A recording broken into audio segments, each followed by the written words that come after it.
Good morning, नमस्कार सभी को। राहु केतु को छोड़कर सभी बाकी 7 ग्रह यदि लगन कुंडली के छठे, अष्टम अथवा द्वादश भाव में बैठ जाएं तो किस प्रकार का परिणाम मिलता है। कुंडली में छठा, अष्टम अथवा द्वादश भाव ज़्यादा पॉजिटिव नहीं माना जाता है। कुछ पॉजिटिव चीज़ों को छोड़कर ये हाउसेस नेगेटिव रिजल्ट्स दिया करते हैं। लेकिन लगन कुंडली के यदि सभी ग्रह राहु केतु को छोड़कर छठे, अष्टम अथवा द्वादश भाव में बैठ जाएं, ऐसी अवस्था में एक नज़र में दिखाई देता है कि कुंडली बहुत कमज़ोर हो गई है, क्योंकि सभी ग्रह उन सभी भावों में बैठे हैं जो भाव मुख्यतः कमज़ोर माने जाते हैं, नेगेटिव माने जाते हैं।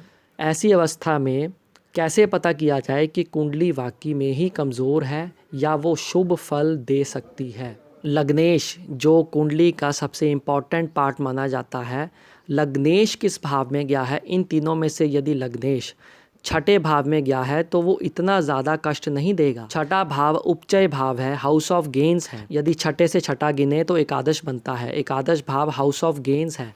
इसी के साथ छठे भाव के लग्नेश के साथ यदि पंचमेश अथवा नवमेश भी बैठ जाएं तो स्थिति और अनुकूल हो जाएगी। लग्नेश छठे भाव में हो अथवा द्वादश भाव में पंचमेश या नवमेश बैठे हों तो उनकी दृष्टि लग्नेश पर पड़ेगी। ऐसी अवस्था में भी लग्नेश ज़्यादा अधिक खराब फल देने में सक्षम नहीं रह जाएगा। ऐसे ही द्वादश भाव में यदि लग्नेश बैठा हो और उस पर पंचमेश अथवा नवमेश की दृष्टि हो या वो साथ में बैठे हों तो व्यक्ति अपना जन्म स्थान छोड़ेगा तो कामयाबी अवश्य मिलेगी।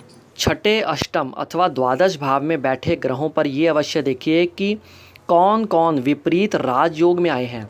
यदि कोई ग्रह विपरीत राजयोग में आया है और वो अपने शत्रु ग्रहों के साथ बैठा है तो ऐसे में वो ग्रह शुभ परिणाम देने में बहुत हद तक सक्षम होगा। यदि कोई ग्रह इन भावों में बैठकर नीच का है अथवा नीच भंग हो रहा है और नीच भंग करने वाला ग्रह खुद यदि इन्हीं भावों में बली होकर बैठ जाए, यानी कि पंचमेश, नवमेश ऐसे ग्रहों से या तो वो दृष्ट हो या ये ऐसे ग्रह उसके साथ बैठे हों तो भी नीच भंग होने वाला ग्रह काफ़ी हद तक अच्छा परिणाम देने में सक्षम हो जाएगा। इन तीनों भावों के स्वामी ग्रह यदि अपने खुद के भाव में ही बैठ जाएं तो उन भावों के नेगेटिव रिजल्ट्स में कमी आएगी। क्योंकि सभी ग्रह छठे, अष्टम अथवा द्वादश भाव में होंगे तो स्ट्रगल बहुत ज़्यादा करनी पड़ेगी, ऑब्स्टेकल्स और हर्डल्स ज़्यादा आएंगे, अपने एम को फुलफ़िल करने में बहुत दिक्कत का सामना करना पड़ेगा। लेकिन जो पॉइंट्स मैंने बताए हैं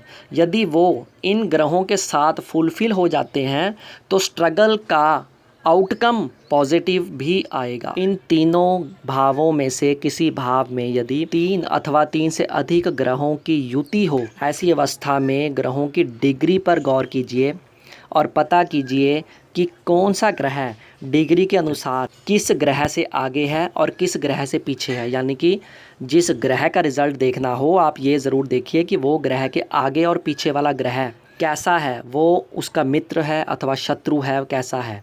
उसके बल पे आप उस ग्रह के बारे में और सटीक विश्लेषण कर सकेंगे। किसी भी भाव में 3 अथवा 3 से अधिक ग्रहों की युति हो तो उसका विश्लेषण किन बिंदुओं पर करना चाहिए उसके ऊपर मैंने एक वीडियो बना रखी है। आप उसको देखकर इजीली जान सकते हैं कि यदि 3 से ज़्यादा ग्रहों की युति एक ही भाव में हो तो वो प्रत्येक ग्रह कैसा फल देगा और उसको किस प्रकार से हम एनालाइज़ करें, उस भाव को कैसे एनालाइज़ करें, उस भाव में बैठे हुए 3 या 3 से अधिक ग्रहों का एनालाइज़ कैसे करें।